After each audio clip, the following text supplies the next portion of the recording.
Donc, l'euthanasie a fait débat à l'Assemblée nationale au printemps dernier, suite à la présentation par un groupe de parlementaires d'une proposition de loi justement intitulée « Droit à une fin de vie libre et choisie ».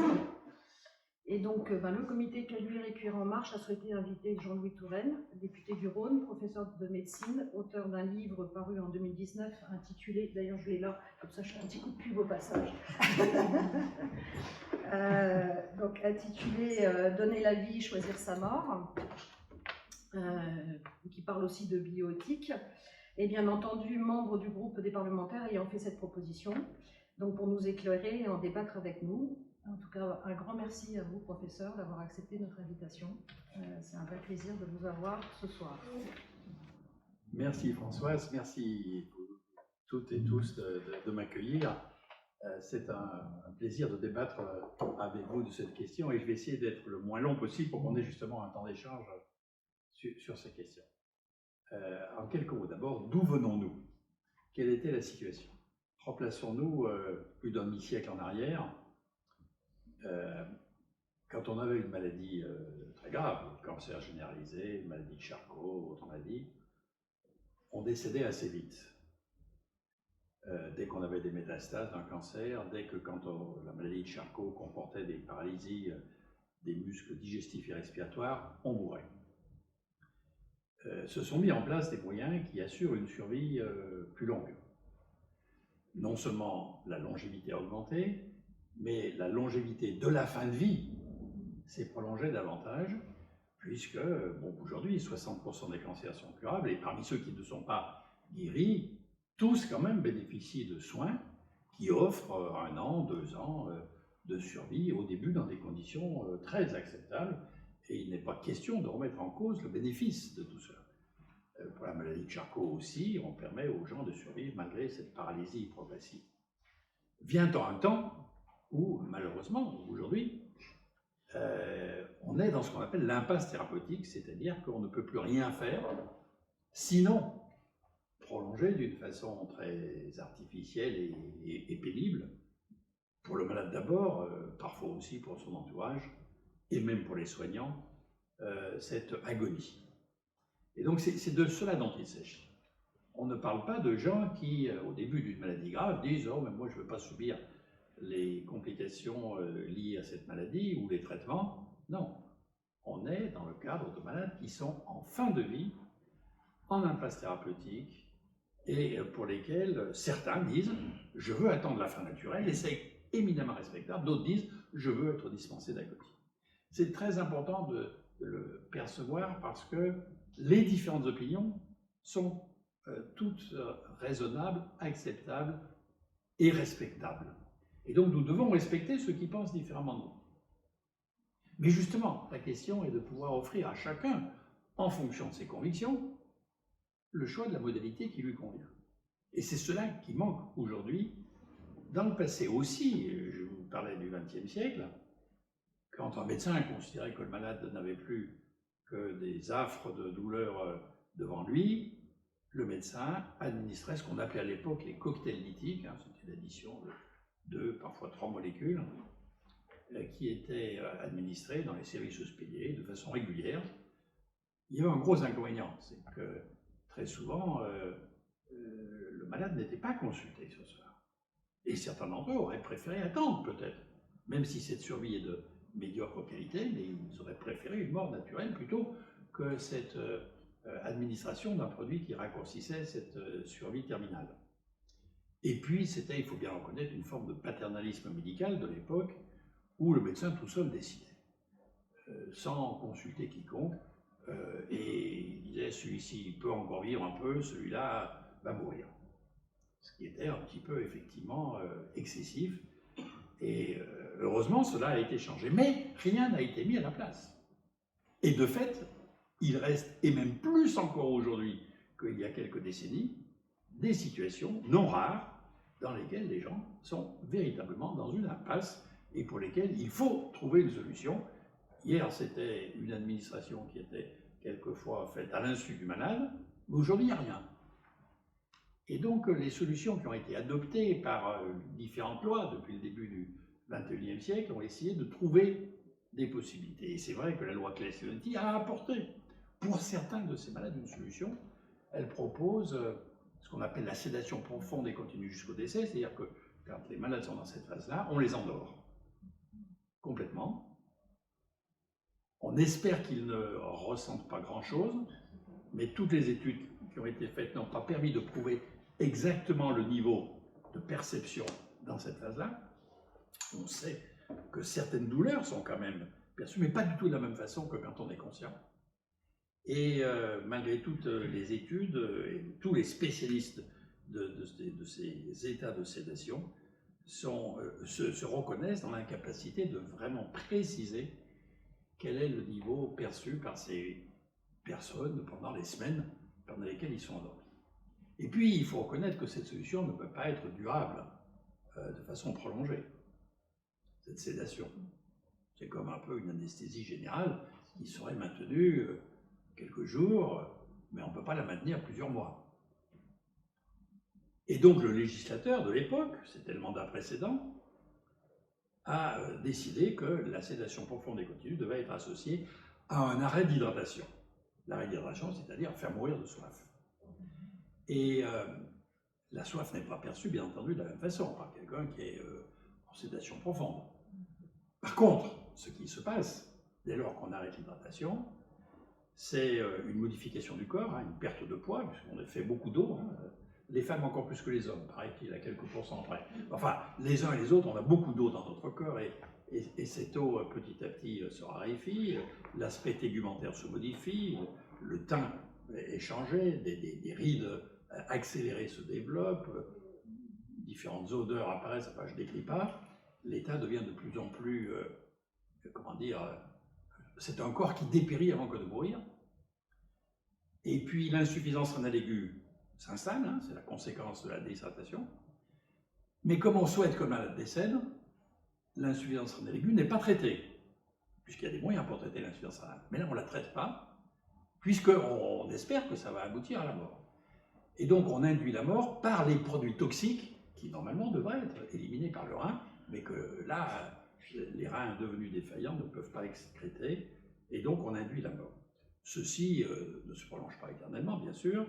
D'ailleurs, quelqu'un qui est dans le désert et qui n'a pas de quoi s'hydrater, on sait bien, il ne vit pas très très longtemps. La moyenne de survie dans ces conditions est de l'ordre de 2 semaines, au maximum 3 semaines. Mais ce temps-là, on ne sait pas comment c'est vécu par le malade lui-même, puisqu'il n'en échappe pas et qu'il ne peut pas nous raconter précisément. C'est très très mal vécu par les familles, qui s'en plaignent et qui disent toujours que c'est assez horrible et qui viennent dire, mais en quoi vous voulez nous expliquer que ceci serait plus éthique de faire mourir 2 semaines plus tard avec des conditions qui sont quand même imposées de décès, plutôt qu'au moment initial, à un moment où la mort aurait été plus douce et sans traverser cette phase d'agonie induite péniblement. Voilà. C'est d'ailleurs si vrai que les soignants eux-mêmes sont parfois assez perturbés quand ça se prolonge. Parce que dans quelques cas, cette sédation abandonnée se passe très bien, j'ai oublié de le dire, quand on est vraiment dans la phase ultime. C'est-à-dire quand c'est quelqu'un qui est sur le point de décéder et on l'endort et il meurt en quelques jours avant même d'avoir développé cette insuffisance rénale aiguë que je vous ai décrite. Donc à ce moment-là, en définitive, on a simplement endormi le temps d'une agonie de 24 ou 48 heures et donc les choses se passent bien. Mais dans des cas un peu prolongés, les familles se plaignent de cela et les soignants aussi dans cet accompagnement, de telle sorte que la présidente de l'Observatoire des soins palliatifs et de la fin de vie a mesuré qu'il se fait moins de sédation profonde aujourd'hui qu'avant la loi elle-même. C'est-à-dire que la loi n'a... Alors il est vrai que certains disent si les solutions ne sont pas bonnes, si tout le monde s'accorde, que les gens soient pour ou contre l'aide active à mourir, tous disent on meurt mal en France, et le mal mourir français est beaucoup plus grave que dans tous les autres pays qui nous entourent, tout le monde est d'accord là-dessus, mais certains disent c'est parce que la loi n'est pas appliquée. Et la loi devrait être davantage appliquée. Sauf que quand au bout de 5 ans, une loi n'est pas appliquée, c'est souvent qu'elle n'est pas applicable, que les gens ne veulent pas l'appliquer, et que donc ils cherchent d'autres solutions. Tout ça a été bien résumé dans plusieurs publications, et en particulier un ouvrage qui est le docteur Corinne Van Ost, qui est une Française, mais qui est allée exercer en Belgique. Et elle a écrit un livre qui s'appelle « Le médecin catholique, pourquoi je pratique l'euthanasie ». Dans son bouquin, elle décrit pourquoi elle a une double raison de pratiquer cette euthanasie. D'une part parce qu'elle est médecin et qu'elle a le devoir d'entendre la détresse des malades et d'accompagner son malade jusqu'à l'extrémité totale. Et pour elle, l'administration de l'aide active à mourir est une forme de soins palliatifs. C'est le dernier soin, mais c'est le dernier geste que fait le malade pour répondre le médecin pour répondre à la demande du malade. Et puis elle dit que sa deuxième raison pour le faire, c'est parce qu'elle est catholique. C'est pas partagé par tous les catholiques, ça, mais elle dit que son engagement chrétien lui impose d'être compassionnel et d'être à l'écoute de son prochain et de ne pas l'abandonner dans un moment pénible de cette nature. C'est vrai que son point de vue est partagé par la majorité des catholiques en France, puisque le journal La Croix a fait un sondage parmi les catholiques les plus pratiquants, ceux qui vont à l'office tous les dimanches, et 72% d'entre eux sont favorables à ce libre choix des conditions de la mort, y compris l'aide active à mourir. C'est évidemment pas un point de vue qui est partagé par les autorités ecclésiastiques. Je distingue bien ça, un peu comme d'ailleurs, si vous voulez, pour la contraception. Moi, je ne connais pas un seul archevêque favorable à la contraception, au moins en France. Il y en a dans d'autres pays, mais en France, il n'y en a pas. Par contre, je ne connais pas une femme qui soit défavorable à la contraception. Donc on voit bien, même parmi celles qui sont très pratiquantes. Mais beaucoup de fidèles arrivent très bien à dissocier leurs croyances religieuses et l'application des règles religieuses, mais leur pratique intime que aujourd'hui les Français choisissent dans leur cadre familial avec leur conjoint. Et donc de la même façon, pour ces questions-là, pour ne citer que l'exemple de la Belgique, en Belgique, le grand prélat ne s'est pas opposé à cela et les euthanasies, puisque c'est le terme utilisé en Belgique, sont appliquées à des prêtres, sont appliquées par des médecins catholiques, dans des hôpitaux catholiques, etc., sans que ça pose la moindre difficulté. Donc on voit bien que si la hiérarchie chrétienne en France a des états d'âme, cela n'est pas partagé par d'autres hiérarchies d'autres pays, et encore moins par les fidèles en France. Pourquoi les Belges utilisent le terme euthanasie et nous ne l'utilisons pas? C'est le mot juste, hein, étymologiquement, c'est la mort douce.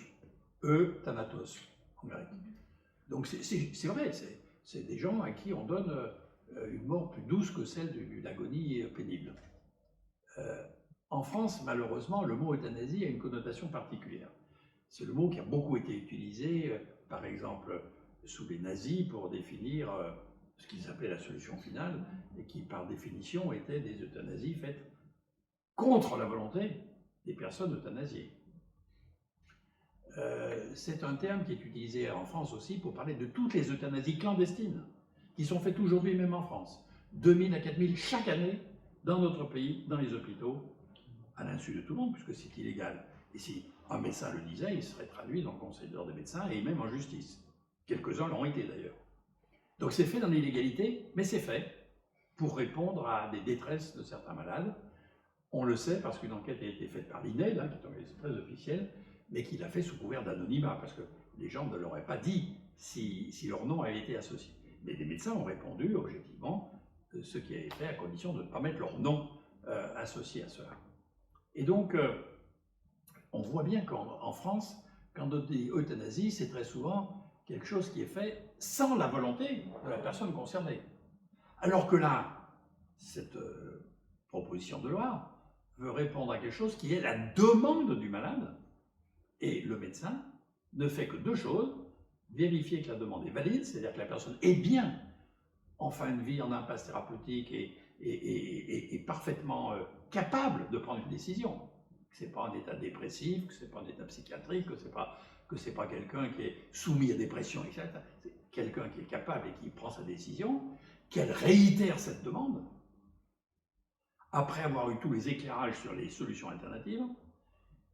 Et le médecin, une fois qu'il a fait ça, la seule autre chose qu'il fait, c'est de répondre à la demande du malade, c'est-à-dire installer une perfusion, et au moment où le malade le souhaite, après avoir réuni ses proches, délivré ses messages d'amour, de conseils, etc., ben, au moment où le malade le désire,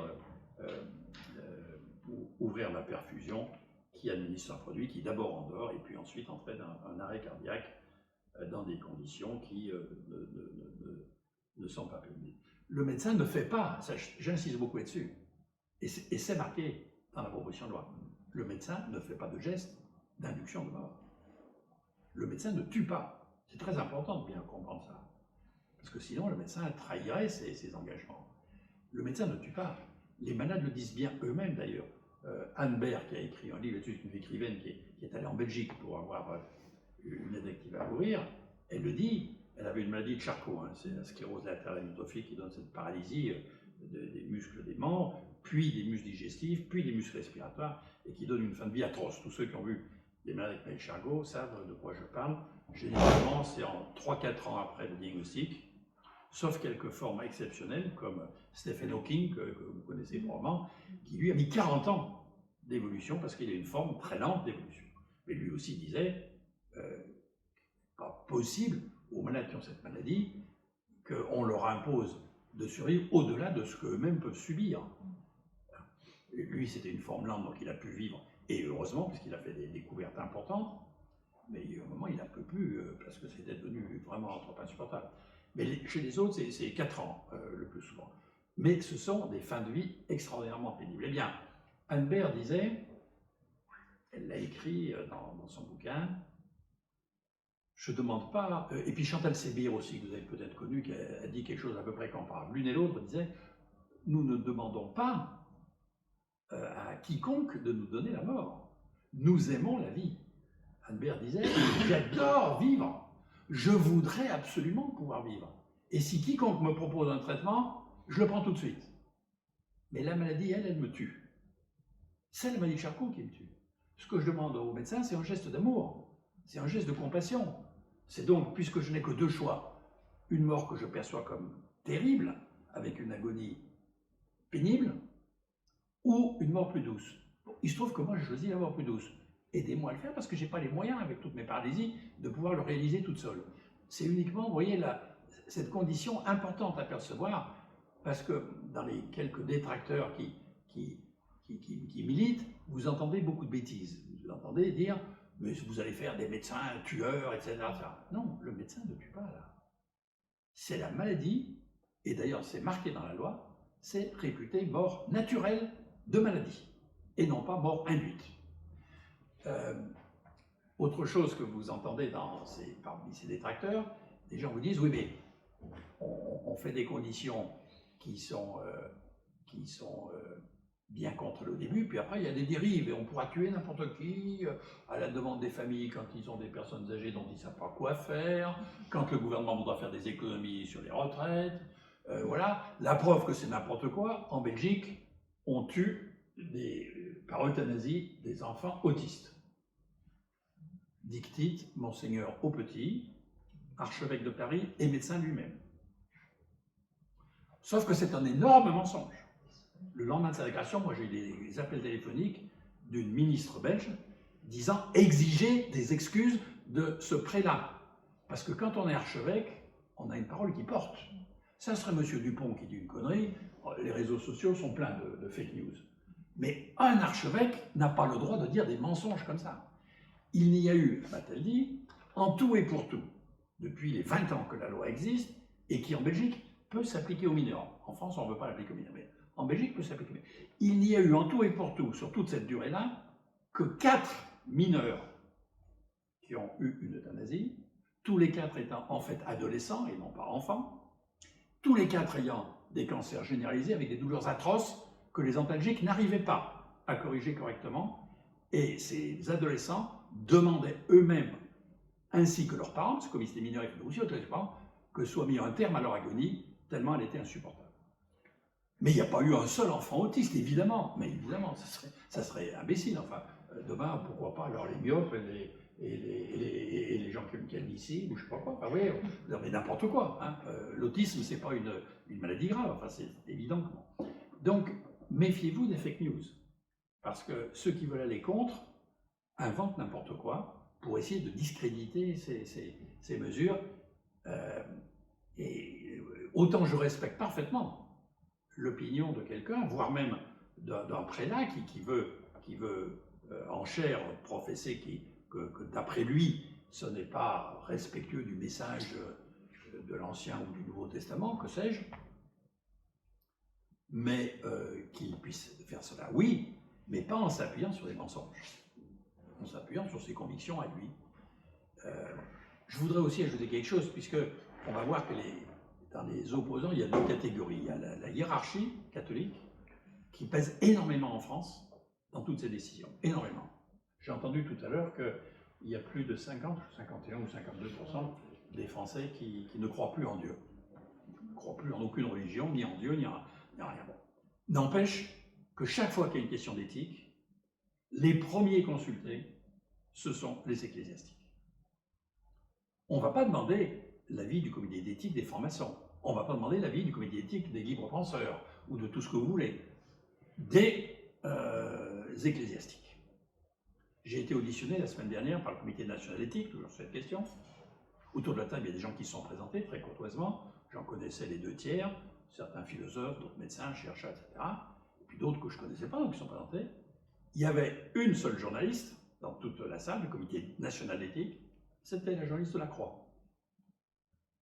Donc je lui ai fait remarquer qu'il fallait, puisqu'elle a un journal confessionnel, qu'elle sollicite l'archevêque de Paris pour qu'il rectifie les mensonges qu'il a indiqués sur cette importante question, pour qu'on ne trompe pas l'opinion des fidèles qui lisent ce journal. Et quand je dis ça, je suis, j'aurais dû le dire tout de suite, extrêmement respectueux de point de vue, je dirais, des comités d'éthique, y compris confessionnels. Ils ont le droit, et je dirais même le devoir, d'énoncer leur point de vue, mais je le répète, si possible, de façon comparative avec d'autres points de vue. Et étant dans une république laïque, on ne devrait pas seulement demander le point de vue d'une des confessions qui est minoritaire dans notre pays. Mais il se trouve que c'est ça, c'est la tradition française, et c'est la raison pour laquelle j'ai été en début de ce mandat à un dîner à l'Élysée avec le président de la République.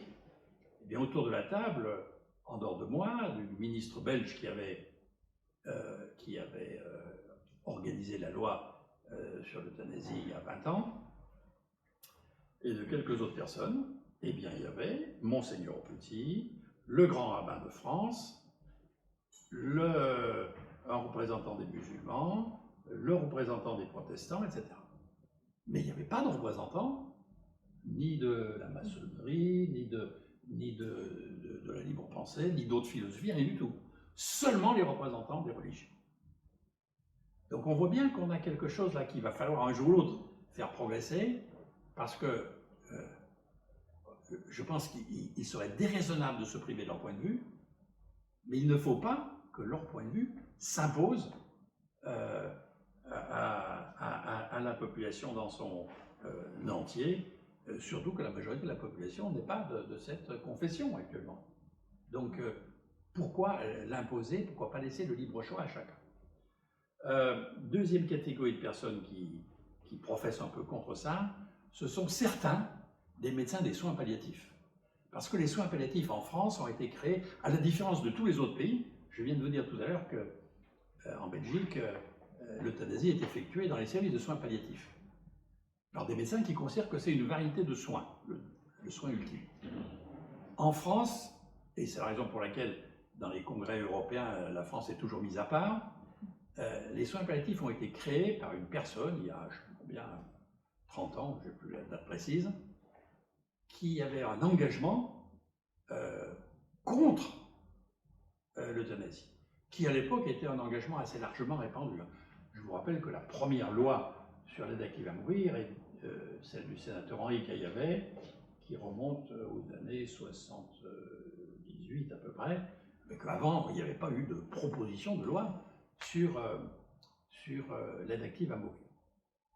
Et donc, les soins palliatifs, en France, ont impliqué une formation spécifique des médecins, des infirmières, des aides-soignantes, où ils doivent s'engager à convaincre le malade de ne pas recourir à l'aide active à mourir.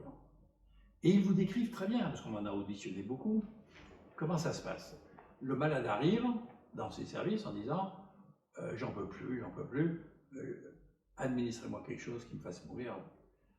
On lui dit non, c'est pas possible, et puis en plus on va vous expliquer, ici on va bien vous calmer, on va vous administrer de bonnes choses, on va vous aider pour tout ce que vous souhaitez, etc. On en reparle demain. Le lendemain, le médecin revient, le malade dit non, je n'ai pas changé de vie, je ne veux plus vivre cette agonie, administrez-moi quelque chose, et vocalement, oui, ils font que la douleur est moins insupportable qu'avant, mais j'ai quand même un résidu de douleur et puis une très forte souffrance psychique, et j'en peux plus parce que ma maladie m'a miné depuis déjà 3 ans, je n'en peux plus, j'ai de la peine à respirer, etc. Je veux que ça s'arrête. Le 3e jour, la même chose, et à partir du 4e ou 5e jour, le malade ne demande plus rien. Il ne demande plus rien. Il s'arrête de se taper la tête contre un mur, et les gens des soins palliatifs disent ben, vous voyez bien qu'il n'était pas convaincu, il ne voulait pas ça, il ne le demande plus. Oui, enfin, c'est de l'abus de confiance de la part sur personnes vulnérables, puisqu'on fait changer d'avis quelqu'un qui n'en peut plus et qui sait que de toute façon, il n'obtiendra pas ce qu'il veut. Il y en a quelques-uns qui sont très persévérants, donc ils sortent de ces services de soins palliatifs, ils appellent une ambulance et ils vont dans un pays voisin pour faire réaliser leur projet. Mais c'est compliqué, parce que ces pays voisins ne le font pas d'une façon aussi simple. Il ne suffit pas d'arriver en Belgique ou en Suisse en disant hop là, moi j'en veux plus. Non, ils vous demandent un délai, il y a tout un tas de démarches, il y a plusieurs médecins qui s'en occupent, etc. Enfin bon, je vous décris les choses qui ne sont pas si simples qu'on pourrait l'imaginer. Ce qui est d'ailleurs à méditer, c'est que le mal mourir français est tel que vous n'avez jamais un seul Belge qui vient en France pour terminer sa vie délibérément, ni un Suisse. Mais vous avez des milliers de Français qui vont dans ces pays. Ça veut bien dire quand même que la France n'assume pas un de ses devoirs, qui est de répondre à la demande de quelques milliers de malades. Ce n'est pas la façon majoritaire de finir sa vie, évidemment. C'est 2,8% en gros, hein, un peu moins de 3%. Ce qui veut dire que ce n'est pas ni exceptionnel, ni fréquent. La plupart des gens meurent de leur mort naturelle ou d'un accident, brutalement, etc. Donc, mais parmi les gens, toutes les morts confondues, il y en a un peu plus de 2,5% pour qui ni la sédation profonde, ni les autres possibilités, ni l'attente de la mort naturelle ne correspond à leur demande et qui souhaitent bénéficier de cette aide active à mourir. J'insiste sur le fait que ce n'est pas une question médicale à proprement dit. C'est une question de droit du malade. Les médecins sont là pour écouter un malade qui fait son choix, à qui on apporte l'éclairage suffisant et qu'on accompagne. Mais on introduit la clause de conscience parce qu'il y a des médecins qui ne veulent pas. Et je dirais à ceux qui ne veulent pas le faire, il vaut mieux qu'ils ne le fassent pas, ça veut dire qu'ils n'ont pas d'expérience et ils ne le feraient pas bien. C'est exactement comme pour l'IVG. Un gynécologue qui refuse de faire une IVG, je ne crois pas que ça serait une bonne solution de le contraindre parce qu'il le ferait mal et la femme en subirait les conséquences. Donc il vaut beaucoup mieux introduire une clause très importante, autant pour l'aide active à mourir que pour l'IVG, c'est d'obliger le médecin, mais l'obliger immédiatement, quand il refuse de faire, à transférer le malade et son dossier le jour même à un de ses confrères qui accepte de le faire. C'est ça qui est important. Et c'est là où vous avez peut-être entendu pour l'IVG des contestations, parce qu'il y a certains médecins qui, parce qu'ils ne veulent pas faire de l'IVG, mais parce qu'ils ont aussi une conscience contre l'avortement, qui non seulement ne le font pas, mais qui en plus font traîner les choses et ne confient pas la malade pour rendre les choses impossibles. Ça, c'est inadmissible. Ça, ils n'ont pas le droit de se substituer eux-mêmes à la décision d'un ou d'une malade. Et c'est la raison pour laquelle, dans la proposition de loi que nous avons présentée, il est indiqué que le médecin peut faire invoquer la clause de conscience, ce qui en fait est une double clause de conscience, hein, puisque dans le code de déontologie médicale, il est indiqué que tout médecin a le droit de ne pas donner ses soins à un malade, sauf dans les circonstances d'urgence. C'est une clause qui a été introduite il y a très longtemps, parce qu'un médecin qui est en litige avec un malade, hein, quelque raison que ce soit, s'il n'y a pas du tout de confiance entre les deux, le traitement ne se passera pas bien. Donc il vaut mieux que le médecin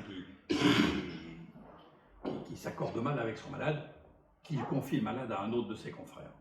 Donc il y a déjà cette clause générale pour la déontologie médicale. Mais en plus, il y a une clause spécifique pour l'IVG comme pour le en disant ne le faites pas si vous ne voulez pas le faire, mais immédiatement vous transférez le patient et son dossier à un de vos confrères qui accepte de le faire, sans délai. Et donc, on voit bien que c'est donc le droit du malade qui doit être respecté. Ce n'est pas le médecin qui choisit. Le médecin ne fait que valider la demande du malade et écarter les demandes qui ne sont pas conformes à l'esprit de la loi.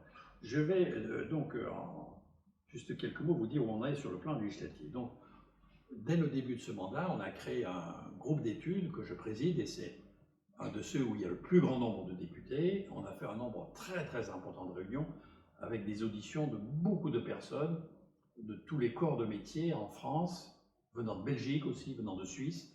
Donc on a auditionné tous les points de vue, les plus favorables aux plus défavorables. Et ceci a permis de nourrir la formation de l'ensemble des députés. Si bien que si au début du mandat, certains étaient hésitants parce qu'ils n'avaient pas été confrontés à cette situation, aujourd'hui, la majorité des députés, ayant entendu toutes ces personnes, ayant réfléchi sur le sujet, la majorité est favorable. Tout à l'heure, on vous a dit que 9 Français sur 10 y étaient favorables. Parmi les députés, c'est presque le même score, puisque 83,5% d'entre eux votent favorablement en faveur de l'aide active à mourir. Donc oui, presque 9 sur 10. En effet, 5 propositions de loi ont été soumises, parmi lesquelles 2 sont des propositions que j'ai présentées, une en 2017 et une en janvier dernier, chaque fois en introduisant des dispositions qui tenaient compte d'informations additionnelles. Et donc 3 autres députés de groupes divers ont aussi déposé propositions. En mars dernier, l'une de ces propositions de loi a été débattue en commission des affaires sociales de façon très prolongée, puisque ça a duré plus de 9 heures, et nous avons introduit dans l'analyse du texte les points importants de toutes les propositions. Donc on retrouve, si vous voulez, un mix des 5 propositions de loi réunies en une seule, qui inclut comme ça toutes les dispositions tenant compte des différentes variétés de problématiques, affaire Vincent Lambert, d'autres conditions, etc., directives anticipées, soins palliatifs et tout. Enfin, c'est quelque chose qui est devenu plus complet. Cette proposition a ensuite été soumise dans l'hémicycle de l'Assemblée nationale le 8 avril dernier, et là, elle a obtenu 83,5% des voix de l'ensemble des députés. Dans cet article premier, il y a l'aide active à mourir, il y a la clause de conscience, et puis différentes dispositions. Malheureusement, les autres articles de la loi, qui sont moins importants, mais qui quand même définissent tout ce que je vous ai dit tout à l'heure, le fait que la mort est réputée naturelle, qu'aucune poursuite ne peut être faite ni contre le corps soignant, ni contre la famille, etc. Enfin, il y a tout un tas de choses, les questions de succession, enfin bon, tout un tas de dispositions. Le reste n'a pas pu être analysé. Parce que 5 députés, 5, ont fait ce qu'on appelle l'obstruction parlementaire, en déposant des milliers et des milliers d'amendements. Ce qui empêche l'analyse, comme l'analyse ne peut pas se prolonger au-delà de 1h du matin, on s'est arrêté après avoir voté cet article. Mais on va représenter dans les prochaines niches parlementaires, c'est-à-dire là où les députés eux-mêmes... Vous savez, au Parlement, c'est les députés qui votent la loi, mais la majorité des lois qui sont analysées le sont à l'initiative du gouvernement. Et seulement une minorité à l'initiative des parlementaires. Et c'est seulement dans ces temps restreints qu'on peut remettre sur le tapis des textes comme celui-ci. Et donc nous allons le refaire pour pouvoir analyser les articles suivants. Évidemment, tout ça va nous prendre encore quelques temps, et après on va arriver au terme de cette législature. Et il n'y aura pas temps de faire ce qu'on appelle la navette parlementaire, c'est-à-dire faire analyser par le Sénat, puis que ça revienne pour une deuxième lecture à l'Assemblée nationale, puis une deuxième lecture au Sénat, puis que ça revienne une troisième fois à l'Assemblée nationale, et à la fin, si les sénateurs ne sont pas tout à fait d'accord avec notre texte, c'est l'Assemblée nationale qui décide dans la lecture ultime. Tout ça, vous l'avez vu probablement si vous avez suivi la loi de bioéthique, c'est un temps d'analyse qui est entre 2 et 3 ans. Donc voilà. Donc ça va forcément se prolonger sur le début du mandat prochain. Mais le fait de l'initier autant est tout à fait important parce que ça rend les choses irréversibles et ça va bien sûr s'inviter dans la campagne présidentielle. Naturellement, les associations intéressées par cela vont exiger de chaque candidat qu'il donne une réponse et ils ont déjà dit qu'ils donneraient des consignes de vote défavorables pour tous les candidats qui ne se prononcent pas en faveur de ce respect du droit du malade. Et ils ont même fait d'ailleurs des sondages qui ont été publiés montrant que je ne sais plus quel pourcentage de Français sont prêts à ne pas voter pour un candidat qui ne voudrait pas introduire ceci. Je vous rappelle que dans l'évaluation, enfin le sondage qui a été fait par le journal du dimanche, c'était il y a 3 semaines à peu près, ou 4, je ne sais plus, quels sont les thèmes prioritaires pour les Français aujourd'hui qui devront occuper les engagements des futurs candidats à la présidentielle. Premier thème, mis en avant, améliorer le service public de l'enseignement et de la santé. Parce que les Français considèrent que sur ces 2 points, il a été vu des défaillances dans notre pays pour l'éducation de nos enfants ou pour l'accès à des soins, du fait des déserts médicaux, des insuffisances de possibilités d'être vus pendant les périodes de garde, etc. L'encombrement des services d'urgence qui font attendre les malades durablement, les difficultés qu'on a pu connaître dans les services de réanimation et ailleurs quand il y a une crise, etc. Donc les Français, c'est ce qu'ils mettent en premier, corriger le système public de l'enseignement et de la santé. Deuxième thème, légiférer pour améliorer la fin de vie et introduire l'aide active à mourir. C'est la deuxième priorité des Français. J'ai été surpris en lisant ça. C'est mis bien avant les thèmes sur la sécurité, que certains candidats extrémistes mettent toujours eux en premier, mais la sécurité est considérée comme importante, mais moins importante que ces 2 thèmes-là. La lutte contre le chômage, l'accès à l'emploi, c'est également considéré comme moins important. Enfin, tous les autres sujets que vous connaissez, qui ne sont pas négligeables, mais sont considérés comme moins urgents, moins prioritaires que cette question. Donc, il est évident que ça va être débattu. D'ailleurs, dans les États généraux de la bioéthique, qui sont tenus en 2000, je ne sais plus, c'est fin 17 ou 18, dans ce tournant des années du début du quinquennat, il n'était pas mis la question de la fin de vie. Parce que ce n'était pas dans la loi de bioéthique qui était proposée. Donc il y avait des questions sur la PMA pour toutes, il y avait des questions sur les embryons humains, sur l'intelligence artificielle, sur la vitrification des ovocytes, pour que les femmes puissent conserver leurs ovocytes, etc. L'accès aux origines pour les enfants qui sont nés d'un tiers donneur. Bon, tout ça était... mais ceci n'est pas. Eh bien, dans la plupart des villes, y compris Lyon, les citoyens, réunis en état généraux, ont exigé que la liberté de choix de sa fin de vie soit débattue. Ils l'ont exigé, ils ont organisé ça, et les débats ont été très sereins, à la différence d'autres sujets comme la PMA pour toutes qui étaient parfois polémiques, alors que là c'était très serein, il y avait des points de vue divers qui s'exprimaient, mais il n'y avait jamais d'altercation.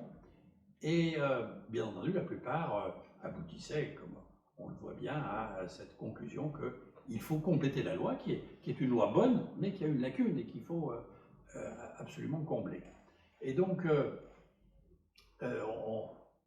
le Conseil économique et social a également insisté là-dessus. Le comité d'éthique a émis 5 avis successifs. Bon, on va dire que les consultations ont été faites pendant ces 30 dernières années de façon très très répétée. Et maintenant, il ne reste plus qu'à aller jusqu'au bout de la loi selon les modalités qui sont à peu près bien définies, c'est-à-dire avec un encadrement pour éviter tel ou tel excès, pour éviter...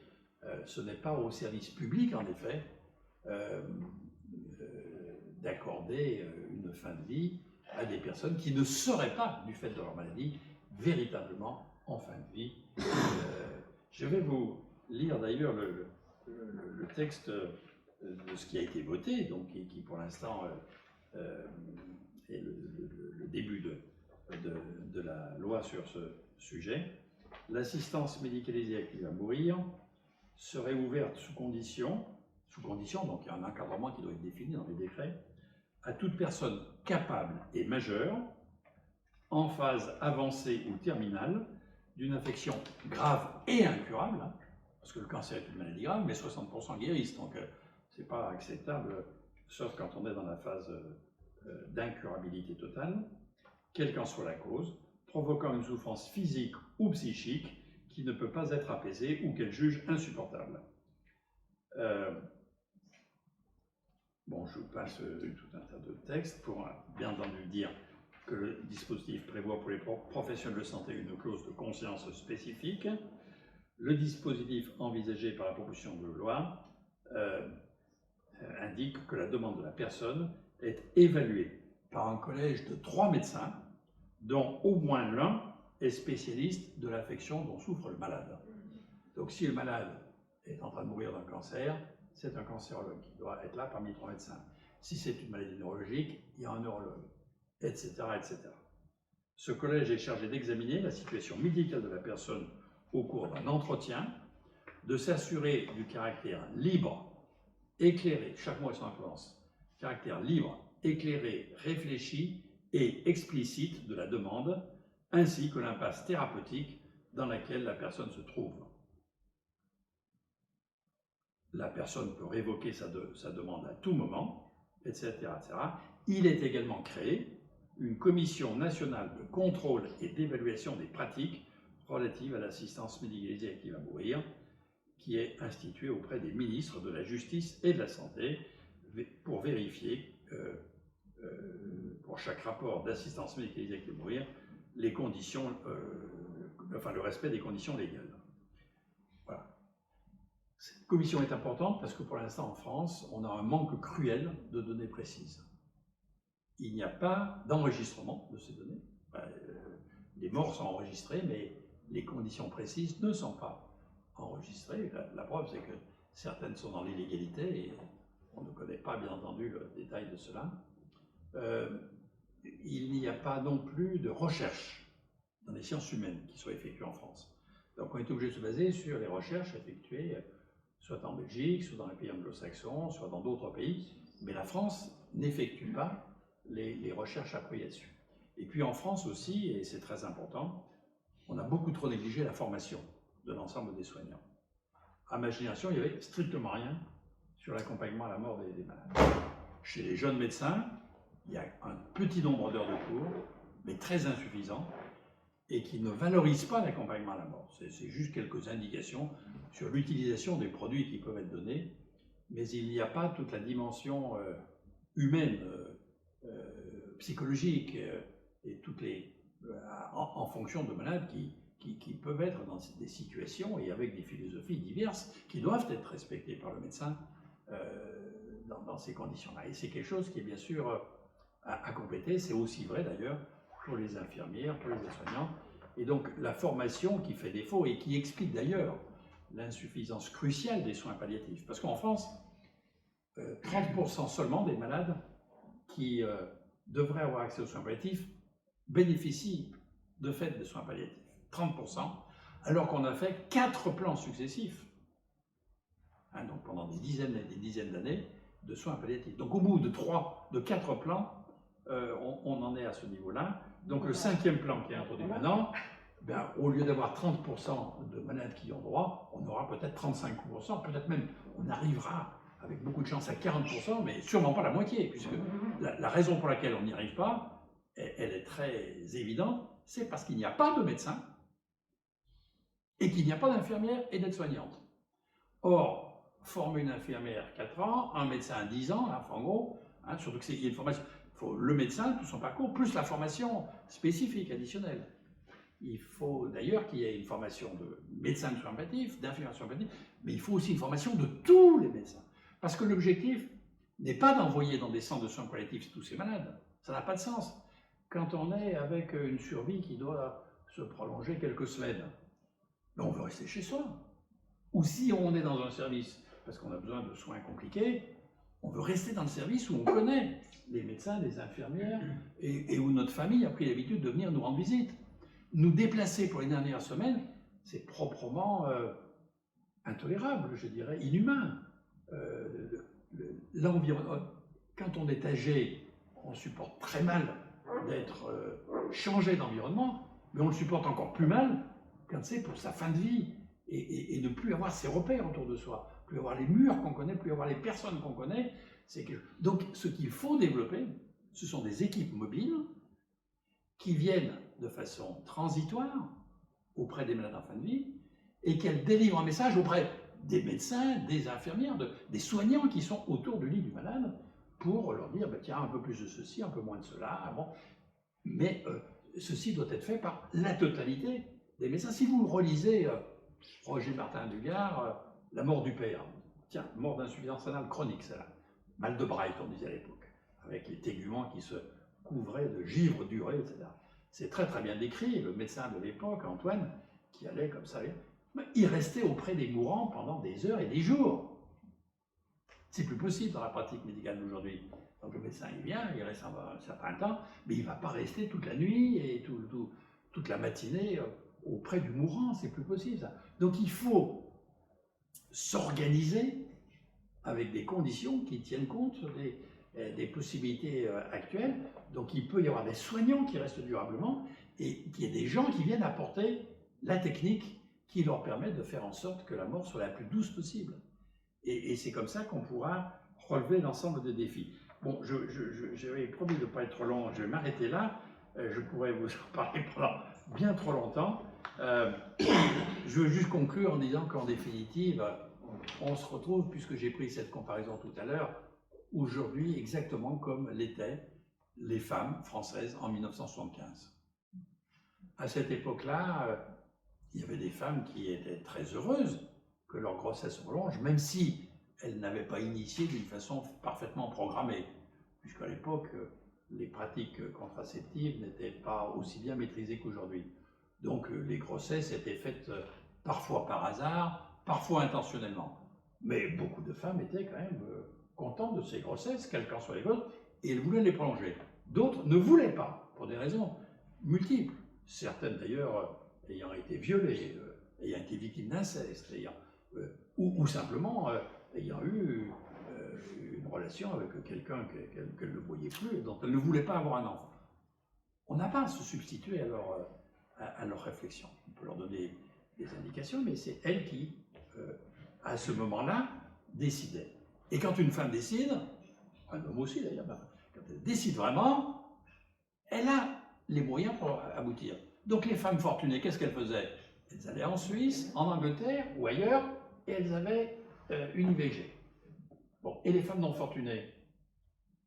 Eh bien, les femmes non fortunées, elles allaient voir les faiseuses d'anges, les avorteuses, qui avec des aiguilles à tricoter et d'autres moyens horribles, tuaient une grande partie de ces femmes. Et moi j'ai vu beaucoup à l'époque, dans des services de réanimation des HCL, beaucoup de jeunes filles et de jeunes femmes mourir des septicémies à perfringens, perforations utérines et autres complications, arrivant trop tard à l'hôpital. Et à l'époque, moi je voyais ces jeunes femmes qui avaient le même âge que moi, qui était un jeune médecin, donc j'avais d'autant plus de facilité à me mettre à la place de ça, et je les voyais mourir, et c'était horrible de penser que tout ça c'était dû au fait qu'on n'appliquait pas des conditions stériles, décentes pour...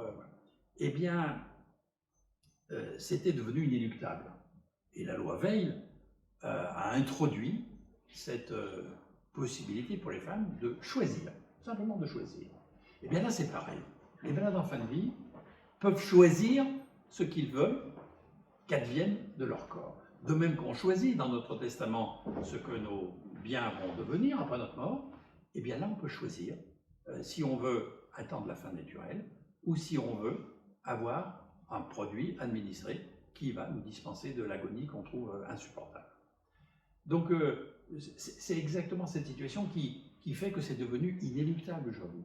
Comme la loi sur l'IVG ne pouvait pas. Bien sûr qu'à l'époque, on peut imaginer que si certains avaient fait un lobbying encore plus virulent contre, serait retardé d'1 an, mais pas plus. C'était devenu inéluctable. C'était vrai dans tous les pays qui entourent la France. On ne pouvait pas échapper à cette vague d'acceptation de quelque chose qui était déjà passé dans les mœurs. Aujourd'hui, il en va de même pour la fin de vie. Celui qui s'oppose à ça, c'est un combat d'arrière-garde. Tous les pays autour de nous ont avancé.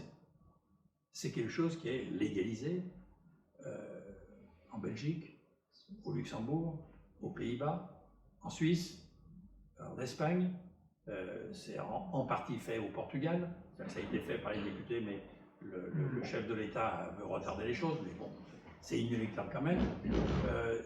Des dispositions ont été prises même en Italie, permettant que ça soit fait malgré l'avis du Vatican. C'est également avec des dispositions différentes en Allemagne. Dans les autres pays, il faut savoir qu'ils n'ont pas toujours besoin de loi, c'est quelquefois simplement une jurisprudence. C'est-à-dire que sur un cas particulier, avec un jugement, pour des gens qui ont réalisé une forme d'aide active à mourir, le jugement est fait, innocentant ceux qui ont participé, et disant qu'à l'avenir, ça sera ce jugement qui permettra donc de faire référence.